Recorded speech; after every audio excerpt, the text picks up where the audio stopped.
Good afternoon and welcome to this session with Renee Watson, founder and head of explosions at the Curiosity Box.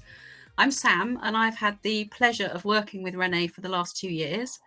I'm proud to have been part of the evolution of Curiosity Box, and I know how passionate Renee is to build an ethical business and the lengths that she goes to achieve this using ethical supply chains. Today, Renee will be discussing, can we compete in an Amazon world and not compromise on ethics? This is a subject very close to Renee's heart. So I will now hand over to Renee. Thank you so much, Sam. So it's something that I have thought about a lot, particularly in the last year, is about, we often talk about ethical business and what that means. And we have worked really hard to try and stick to our ethics while building and evolving Curiosity Box. And particularly at the moment, and I proposed this topic before the world started changing quite as dramatically as it has done in the last few months. And it now seems more important than ever that we start talking about this. So I'm going to share some of the experiences that we've had and also some of the successes and failures that we have faced. I thought it was really important to start with what we call our curiositution, and this is our why. This is what we're all about, and certainly a lot of the the values drive the way that we structure all of our supply chain and that sort of thing. So I'm going to talk about this from the perspective of how we treat people, how we treat the planet, and what kind of processes we've put in place to try and do that. So when we started Curiosity Box, there were some rules. The first rule was that I didn't want to use any single-use plastic. Now, this was back in 2016, before David Attenborough did his amazing TV show that really brought the problem with single-use plastic to the fore. And I knew that we wanted to do that, but at the time it was actually incredibly difficult to find alternatives to single-use plastic. So that at least has perhaps gone a little bit easier. But that was rule number one. The second rule was that it was impossible for me to conceive of building a product that was essentially for children and for families that included anything that involved child labour. The third thing was that I wanted to make sure that we built a network of local suppliers, and this was for two reasons. One was that it would help us to minimise our carbon footprint, and secondly, it would feed into and support the local community. Number four, which is kind of linked to the previous one, was that we really wanted to contribute to society. Now, Curiosity Box is all about getting science and engineering out to all children and all families. So not just thinking about those that can afford it, but thinking about how we break down some of the social structures that help us to reach the most vulnerable children and kids and families that would never normally have the opportunity to get access to what I'll call STEM, which is science, technology, engineering, and maths. So the contribution to society was a broad one, but also I wanted to be able to think about what impact we could have, excuse me, in our local community. Number five was that I believe in paying people well. And that's not just necessarily, that's kind of extended from the people that we employ and that we contract, making sure we pay them well, but also within our supply chain that people are paid well. That one has been particularly problematic. And number six was to proactively seek diversity. So both in terms of gender and race and in terms of privilege, those were the three things that I really wanted to ensure that at every level of the business, we were looking for and proactively seeking to ensure that we were being diverse. One of the things that we have done from a public perspective on that front is that in each of our Curiosity Boxes, we feature what we call a Curiosity Champion. And this is a young researcher who we have handpicked because they buck the kind of stereotype for what a scientist looks like and what background a scientist might come from. I think this is incredibly important because young people need to see people like them if they're going to believe that a career is something they might want to do. And also it's really important that we share stories that are much more representative of what the world of science and technology really looks like.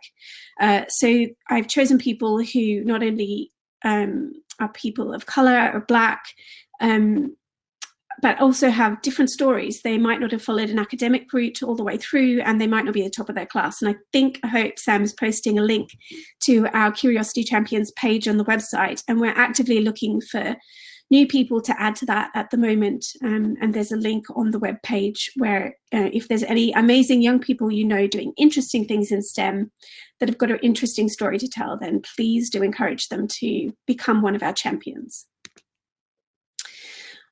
So that's all good and well. Those rules were an important part of setting up the business, but what do they mean in reality for us? And I hate to break it to you, but the reality is pretty grim. So I'm going to be really transparent here and show you an average Curiosity box and the costs associated with this. And I've compared what I've called the way that we do it, our ethical approach. And I'm going to go by each of these, each of the component parts of the box, and to try and just make sure that it's clear what's beneath each of those. And then I've called the other side the anti-ethical. So it was quite hard to name that column because it's not necessarily that there are lots of things that we can do that kind of sit in the middle of that ethical spectrum. I've gone here for the purpose of this to really demonstrate what we could do, what we could buy the component parts of our box at, and what profit we could be making versus the reality. So the box itself, we get printed locally. We have worked since the beginning with a local printer to make that happen. And it's a printer and box manufacturer that uses all environmentally sound practices. We could get that box made offshore. I know other companies that do, and I have had quotes just out of interest, and we'd be looking at about half the price to get that made in, for example, India. The reason we don't do that is because A, it breaks the rules, but it's also for us to be able to be sure about what that supply chain looks like. And this is a theme that will come up fairly consistently. We would, I'd have to go out there, I'd have to meet the people making it, I'd have to try and get a real understanding of how the people are treated and the environmental practices that we used. And at the moment, particularly as a startup, that's just not practical. But also we've got a box company that makes brilliant boxes and has been a huge supporter locally. So why not? Printed materials we also get made locally. Now we work with Seacourt printers, who obviously are their only planet positive printer in Europe. So that was a really obvious partnership with us. They tick all the boxes. We could just send things off to some faceless online print supply. We have done that once or twice when we've had an emergency print run that we needed like next day, and the quality is also compromised. So we stick with our ethical option there. Packaging is a really interesting one because obviously we didn't want to use single-use plastics. So just checking in, no, it's fine. So we went with looking at a time when alternatives to plastics were quite hard to find for compostable, fully compostable in a home composting bin, plastic packaging, not plastic, bio packaging. It's really interesting because we found that, we got that, it's much, much more expensive, but that's what we've stuck to. And the feedback we got, so the bags are quite crinkly. For anyone who's had a Curiosity box, you will have seen that the bags kind of crinkle. And the feedback we got in the first year was that it felt cheap, which was incredibly frustrating. But since the plastic ban plastic, single-use plastic movement has gained momentum, actually accessing more different products has become much easier, and the cost has actually come down. So that price is a bit lower than what we would have been paying in the beginning. We could just put things in Ziploc plastic bags and it would be a hell of a lot cheaper, but I couldn't bear to live with the environmental footprint of that, so we don't. Like the packaging, we could be buying cheap bits of kit from China, and that would really bring the cost down. We choose not to do that. We try again buy locally where we can. We try and choose kit that kids will be able to reuse again, because we want them to really start thinking about and being confident with experimenting themselves at home. So the cost of our kit and the component parts is inevitably much higher than if we just went for the cheapest option. Staff time is a really interesting one. We live in Oxfordshire. It's an expensive place to live. So when I started looking at the minimum wage, the living wage that we could pay people, it very quickly became apparent that actually that's not practical for the vast majority of people, and it didn't seem fair at all. So we make sure that we pay our packing team very well. It's much cheaper, much more expensive than if we were to send off to, for example, a lot of other science kits that we know of get made in places like Ukraine and Romania, and the cost difference is fairly stark.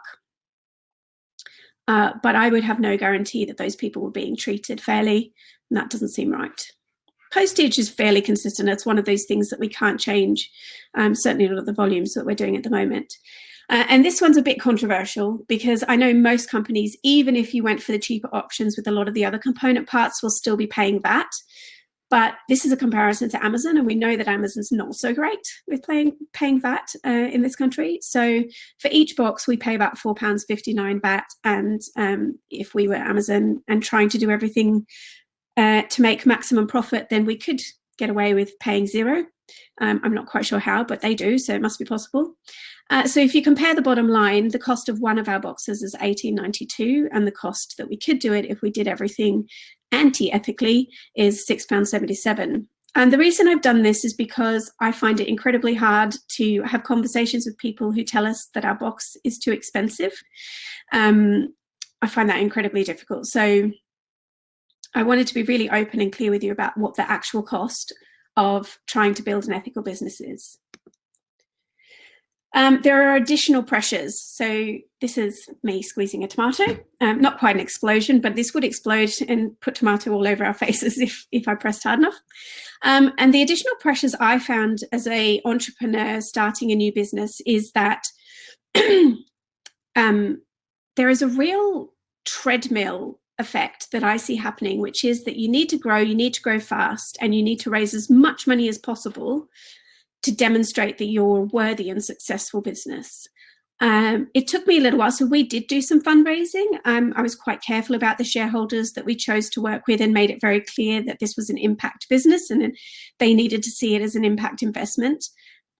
That made some of the conversations quite difficult, but I think in the end it's meant that we've got a shareholding team who has been so supportive and really felt like they've been part of the journey with us.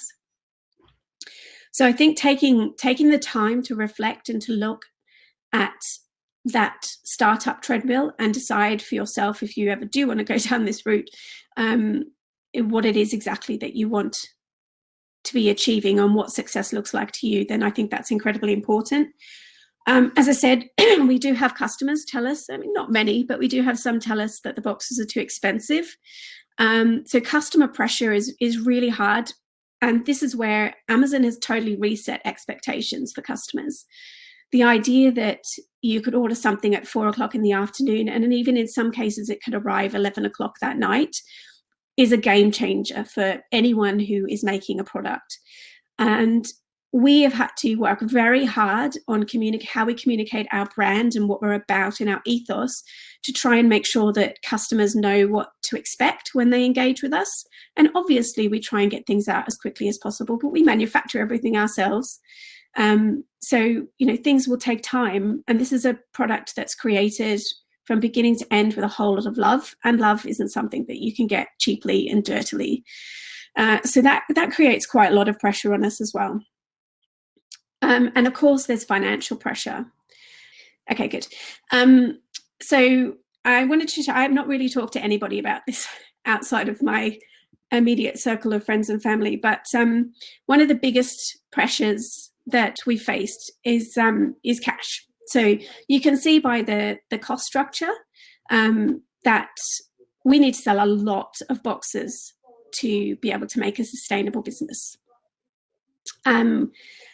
And last year, we were at that point where we were just coming out of the startup phase, moving into a scale-up phase, and cash was a massive problem. I started to try and address some of that by building partnerships with people, with organisations that we knew had a remit for STEM outreach. And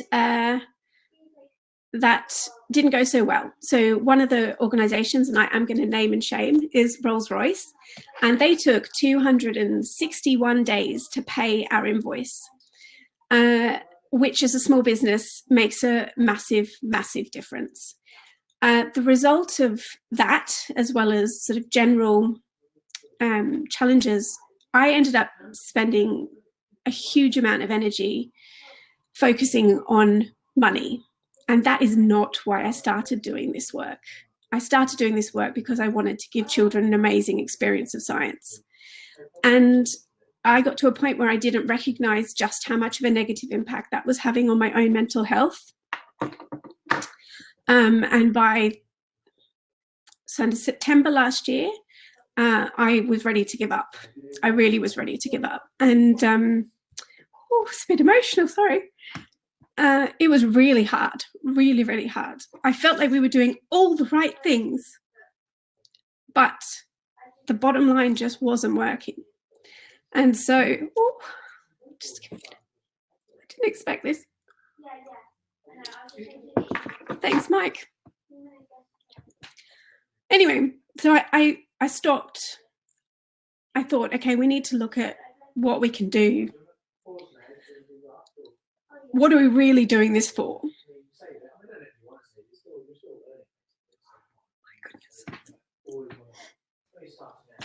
I'm just gonna jump in and give Renee a minute, because I know this is a really difficult subject to talk about and to be really honest with you all about. And it was a really difficult time last year, so just going to give Renee a minute. Okay, I'm good. So what we did, we took some really tough decisions, which included letting some people go.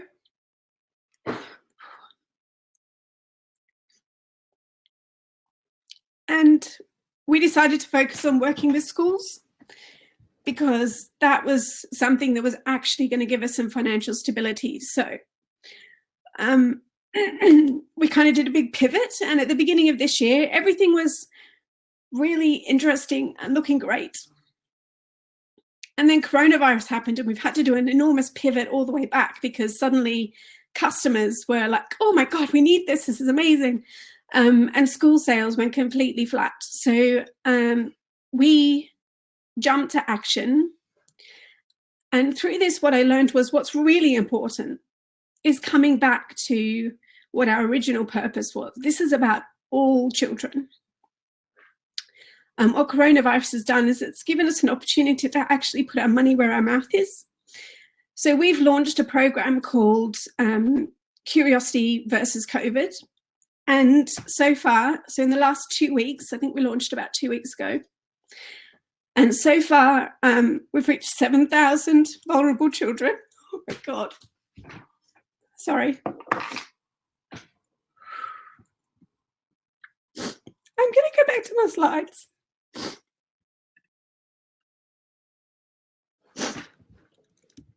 Okay, pressure. Right. Yes, we've reached 7,000 vulnerable children. And I've spent a lot of time talking to teachers and people who are working in social mobility charities and organizations. And the thing that comes out really clearly to me is that the only way that we can move forward is by redefining what business success looks like. And for me, there are 4 parts to it. So we need to stop looking at business as purely a thing that we do to maximize profit for the minimum number of people. It doesn't make people happy. It doesn't even make those people making the profit happy. It doesn't serve our planet and it doesn't serve people. And I think the events of the last couple of weeks, not just with coronavirus, but also with the murder of George Floyd and the emergence of, well, I don't know about anyone else, but I've been learning a whole lot about white privilege and the structures that facilitate that. And I think the only way that we can really move forward is by completely redefining what we talk about when we talk about business success. So for me, it's about the rules that we put in place in the first place. It's about people and the planet. But it's also about thinking about prioritizing our own personal happiness and really defining for ourselves what enough profit looks like. So we all need, the reality is we all need to make money. But I'd like to think that we can move from thinking about maximum profit to thinking about enough profit, so that we aren't competing with Amazon in an Amazon world. We're creating a new world where business is not defined by whether it's a charity, a social enterprise, or an enterprise. It's defined by the way that it impacts the world around us.